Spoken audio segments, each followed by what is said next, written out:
Universes Beyond. This is something that brings products like Jurassic Park, Final Fantasy, Fallout, Marvel in the future to Magic the Gathering. If you think the frequency is too much, well, then you're going to be kind of cranky because the frequency is going to be increasing. There are going to be 2 big Universes Beyond sets that come out each year starting in 2025. We talk all about it in our latest stream cut. We're going to get into it in just a second. Thank you so much to all of our sponsors. Card Conduit, great place to sell your cards. Dragon Shield, we've been using these sleeves forever, and it is the best way to protect your cards.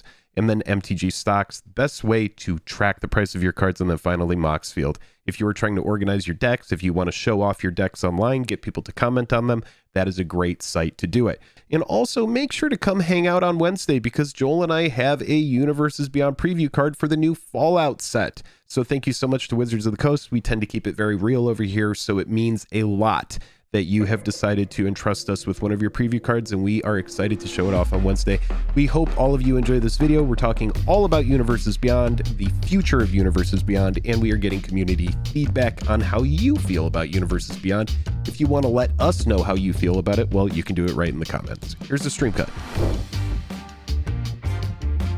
Deepest gratitude to our esteemed patrons that allow us to do this channel full time. We love you so much. We love you, love you, love you, love you, love you, love you, love you, love you, love you, love you, love you, love you, love you, love you a million infinity. All right. The point of this stream is to discuss this tweet right here. Oh yeah, this is pretty crazy. Our friend SBMTG, okay, saying Happy Valentine's Day. The game you've loved your entire life is becoming clown shit. That's like an upgrade of clown shoes. That is an upgrade of clown shoes for sure. Yeah. Chat, we have got a couple of things to discuss. Just a couple. It is the Fortnite-ification of Magic the Gathering, which we've already seen happening. That's how the game works. There are multiple planes. With literal Fortnite cards. If ever there were a game for this kind of shit to exist, and there are Fortnite cards. You're right. There are. If ever there were a game with multiple planes and universes for this kind of shit to exist, it is Magic the Gathering. Chat, there was an investor call with Chris Cox. We're not going to get into all of the details of it, but there were a few big things, a few things with large implications, I'll say, that were touched on. And this paragraph is the core of the discussion here. Chris Cox, CEO of Papa Hasbro over there, says regarding Universes Beyond, the first one's going to be Fallout, which will come in March. That won't be at the same scale or size, referring to Lord of the Rings, but we'll do better than what a typical Commander set would do. But starting in 2025, we're going to have 2 premier Universe Beyond sets as part of our mix. And we believe the brands that we will be shipping in 2025, which we know 25 is Final Fantasy and Marvel, will have the same kind of carrying power as the Lord of the Rings.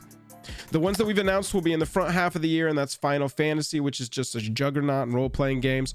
We've announced partnerships with a host of other brands, Marvel being one of the last ones that we talked about. There will be multiple sets associated with that, so just doubling down, double confirming that Marvel's going to be multiple sets. We can't get blocks. Marvel weren't in such like the shitter as Magic the Gathering is trying to like go into this Marvel thing, but it's all based on the comics, so it's like you really have to separate the comics from. I highly doubt, it's not been said directly, but I highly doubt that they're gonna make an MCU card set when they've got oodles and doodles and boodles and poodles and loodles of material and noodles even to cover from the comics.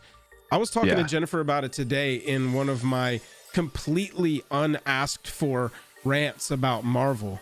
I was talking about how many different variations of characters there are just in the comics. I can't wait to see this new Spider-Man movie because I've heard it's just absolutely Madam just Web. awful.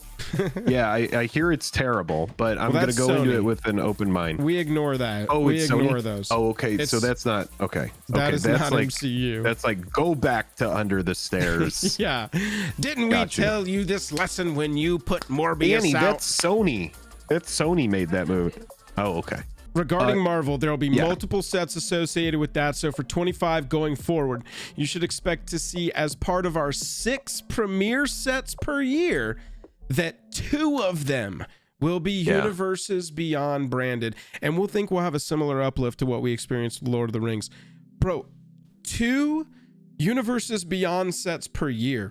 There's this is going to be way. a fun stream because we have something fun coming up on this stream. Dog, there's no way that you can possibly tell me that if 2 of the 6 sets per year are Universes Beyond, that one of those is not going to be a standard legal set. And so we're not that far from, all right, I'll pay 4, cast Magneto. Well, no, I'll go ahead and gain control of all of your token artifacts.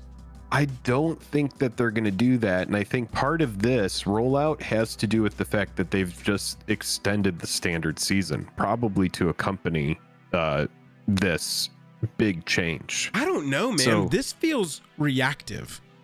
This feels very like it worked and then it worked again. And now we're going all in on it. I don't know. The Lord of the Rings set, I think. This is huge. Yeah. This is like, really look insane. at all of the things that went into Lord of the Rings. What we're going to have to do as a channel and as a community here is we're going to have to look at the volume of stuff that they come out with for these other Universes Beyond products. Because if they're saying it's going to be on the same tier as Lord of the Rings, that's crazy. Does that mean that each of these is going to get its own second wave of collector boosters that are their own thing? Does this mean that, obviously we have the play booster, but we have to talk about a whole new booster tonight as well? This feels like we want money. I mean, it does bring new players into Magic. I do agree, Lance. It does. It absolutely does. It's like, hey, do you love Golden Doodles? There's actually a card game that you can play. Magic the Gathering has like this whole Golden Doodle deck where you have all these different dogs, and it's like, oh, what do you love? I love Gillette and shaving my face, dude. There's a freaking card for your Gillette razor. Holy shit! You don't even know about it. What do you drive? There is going to be. I drive a Prius. Your fucking car is in this game. You can literally be yourself. All right, I'm done. I'm just making a post while you rant. Mm-hmm. Or making a poll while you rant. I am kind of ranting. I'm sorry. I shouldn't have got like that. That was... Chad, I just asked you. Your impression of 2... Jakey Joe, I don't agree that it drives players away. I believe that it drives some players away, but I believe that there is a worse sin happening, and it's called murders at whatever the hell this set is set on. Yeah, something's going on with those boxes. You can't sit here and talk shit to me about, if they put Halo in the game, it's fucking ruined. You can't say that. And look at the set Murders at Karlov Manor, which is a set on the premier plane. And I don't know if anybody reads the story, but without spoiling anything, it kind of seems like they're setting up Ravnica to be the center of the entire universe. And I mean that literally. That sounds crazy. You've got a set on the one of the 2 most beloved planes in the entire game overall. And it's just like, dude, it's dragging its knuckles on the ground. What is it even doing? It's half passed out. Give us more of the IP. They did. You didn't like it. No one bought it. So I think that's going to chase players away. You think somebody going Final Fantasy, now I have to play with Sephiroth in my modern format? Let's talk about the One Ring, for example. Okay. That ain't chasing players away. That's bringing in Final Fantasy players, bro. No, I want to talk about the One Ring though, because let's talk about One Ring. The One Ring, it's like when you think about the One Ring, right? You're like, that card is so oppressive. I should just play it. Just jam it into your commander deck. It's just that good. Just play the card. It draws cards. It's like, I don't, it protects you. I don't really know what more you want. So I guess maybe like that's the issue, is like every deck gonna have like a staple like that comes from one of these Universes Beyond sets, where it's like you just can't like not play it. Like it's almost irresponsible not to play the One Ring. It's just very good. I think that's a good video topic in and of itself, but I don't fully agree that it needs to go in literally every commander deck. I feel like there is, I feel like it is strong enough for it to at least be like, it's a considered, think about it. Yeah. But yeah. Do you see the One Ring as a staple? Nah. Chat, do you think the One Ring is a staple in Commander? We're talking about Commander here. A Commander staple. Let's look I mean, we know that it's already a breakout in Modern and stuff. All right, one means it's a staple, 2 means it's not a staple. We're going to run 2 concurrent polls here. I love you, chat. One's going to be visual. Great. 1 means it's a staple in Commander, 2 means it's not a staple. 1 staple, 2 not staple. 1 staple, 2 not staple. Sharpeepy says in CEDH, yes, not close. 1. I mean, I don't know CEDH well enough to speak to that. CEDH, I mean, it's just like the mana base of like all those decks is so similar. It's like run all of the fast mana. It's a very much like a, yeah, I shouldn't like say most it's people solved, think feel like it's a staple, but it's really kind of 50-50 here. I mean, I'll say this. It is strong enough where we have to sit here and talk about it, and we can't not acknowledge the fact that one of the most iconic props from one of the most iconic brands is now one of the most iconic cards in the game. I feel like that's very fair. And so the question remains, like, is everybody gonna have to run, what is it, Ultima Sword? What's the name of the weapon? Cloud's Blade. Yeah, what is that? Is everybody gonna have to run? I do love the look of those blades. Is everybody in Modern gonna have to think about running Chocobo Island? Yeah. The legendary land. Yeah, right. The Golden Saucer. Buster Sword. Yeah. Any of it. Yeah, dude. Buster Sword, that's what it is. Ultimate Weapon, Buster Sword. Look. Yeah. Is everybody gonna have to run Buster Sword, or at least discuss it? Is it gonna be like legendary commander equipment? When do they create a second command zone using one of these Universes Beyond properties to force us all to buy it? Because we all need at least one of the 20 options that they printed for second command zone. I don't know what it's called yet, but you know they've talked about it. How do we do partners without doing partners? They're going to come up with every single way. Yeah, backgrounds, right, that, but another name. But if it's only the Marvel set, if it's only, you have to pick a hero role now. All of your, I mean, you can play without a hero or villain status in your second command zone, but why would you? Any of your commanders can be heroes or villains. Any of your commanders can have a sidekick. Why wouldn't you pick one of the 20 sidekicks in Marvel set 1? And so it becomes, I mean, I think it's a fair question. Will it just continue to bleed through? And I think the answer is yes. I feel like, honestly, bro, if they're going to go for this, go for it. Go full Fortnite. Work them into the story, man. Like, Vader's part of the Fortnite story. This is where I'm going to start losing us subscribers. Jack says technically you don't have to run any card. That's true. That's true. And it does come down to a discussion of power level. You at least have to discuss it. Yeah, D-Hammer says if you can afford it, it's good in literally any deck. And this is still talking about the One Ring. It's not trying to gain life. Maybe Adnaz doesn't play it, maybe, but it's pretty damn good. Yeah, it's just an extremely strong card. Jakey Joe said you want the MTG story to be Fortnite.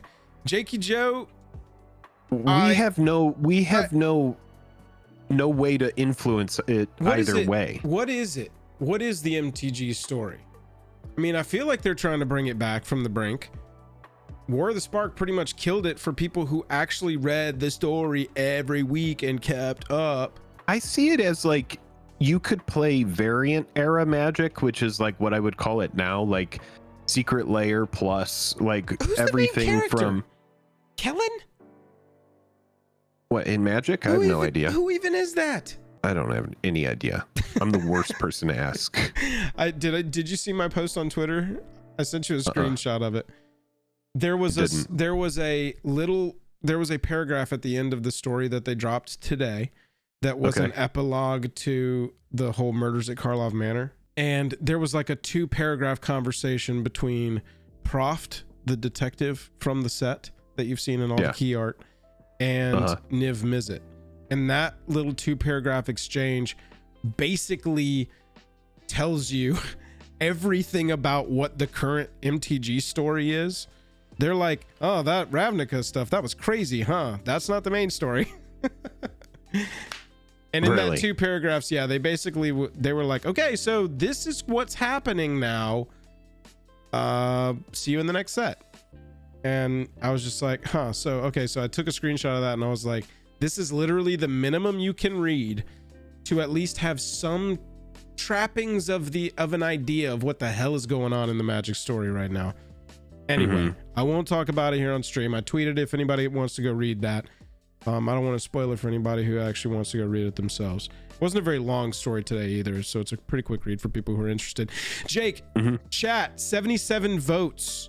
Get your votes in so they can be counted. And hey, hit that like button while you're down there so we can get to 69 likes. We are very close. We are at 66 likes. And we could get to the nice number with just 3 of you reporting in. Your impression of 2 Universes Beyond sets per year. The top is very positive at 14%. Then we have positive at 30%, negative at 36%, and very negative at 21%. We've got about 40% of chat is happy with it, or very. And I'm like fine with it. Like nearly 60% is not.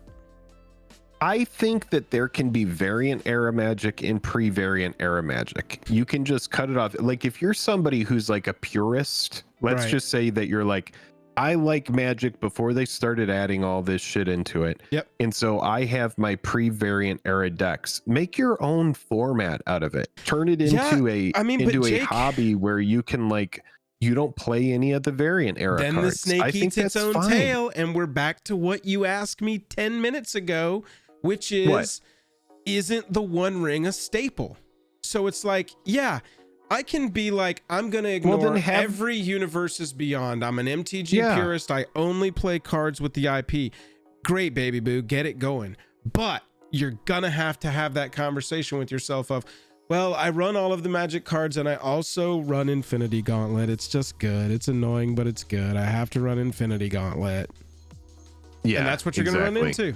That's what you're going to run into. Because, and tournament grinders don't get that choice. If they don't make Infinity Gauntlet good and broken, then they've failed as a company. We should all want to play that card.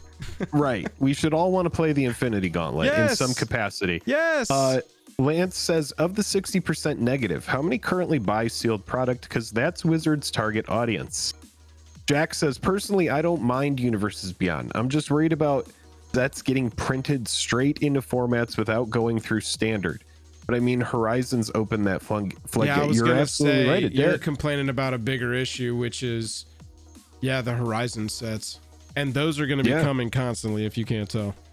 And for people who don't really understand this, let's break it down for a second. Kirk said, I still back in the day, before Magic the Gathering did stuff like Modern Horizons and stuff, their master sets were composed of reprints. All reprints. Okay, so like all reprints. They still pretty much do that. Yep. But their standard sets, modern formats like Modern, this is like pre-Pioneer times, formats like Modern would depend on new sets to come out. And they would comb through those sets because at this time there were far fewer sets, right? Yes. So because there's far fewer sets, one or there's two so cards much less to comb through. That's right. You would get a breakout. Modern. One that comes to mind is Mental Misstep, which came out in New Phyrexia. I was going to say Fatal Push. Fatal Push was another one that immediately it gets ushered right to the front of the line. Yeah.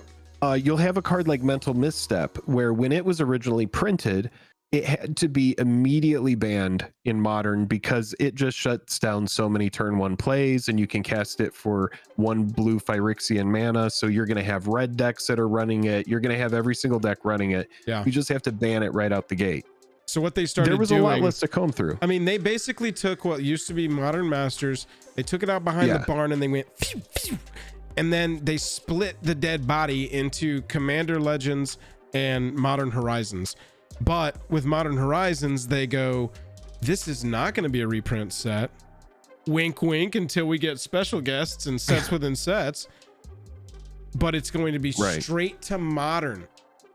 Lord of the Rings was that kind of set. So now they're printing all these cards and they're going, this is how Modern works, right? Modern is a high-powered format. It's a quick format. So we're going to print cards like Fury and cards like Grief in all these cards so that we can push the set, make sure to sell the set. Ragavan, Looking at You, all of these cards like this. Well, Hasbro came along and was like, enfranchised players whose decks don't change, what do they spend money on?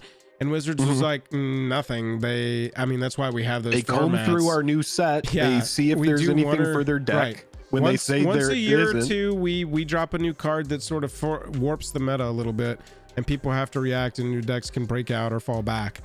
And Hasbro was like, no. Can't you just make a set that goes right into their format? Full screen again. Yeah. We'll go full screen. We've kind of tangented off here a little bit. Yeah, we just went into full conversation. Sorry.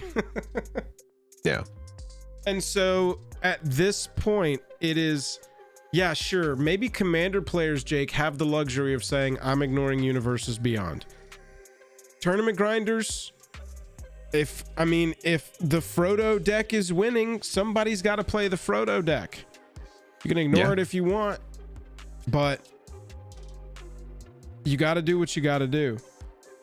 There was one part of this that really, really interested me, Jake, was when Chris said the one that we've announced, and that's Final Fantasy, there'll be multiple sets associated with the Marvel stuff.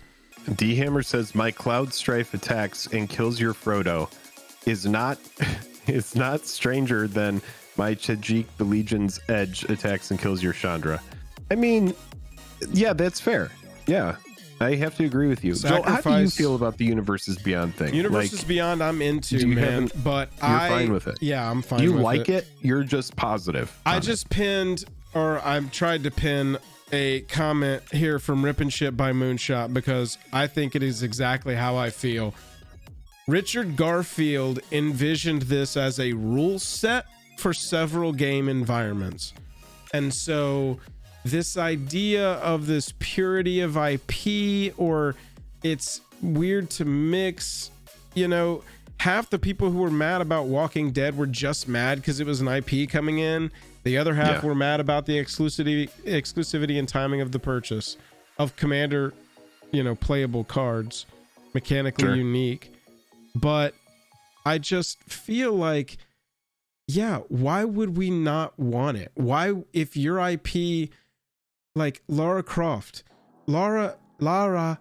is not going to go create their own card game, but now there's just not enough. No. There's not enough to support a card game there. No, but now you can play one of one Lara Croft. And there's not new content coming out all the time for it either, Yeah, exactly. But yeah, I mean, you can bring Lara Lord of the Croft Rings had a fairly successful TCG. I owned a lot of cards of that as a kid, but it died, and now we all play the One Ring in our Commander decks.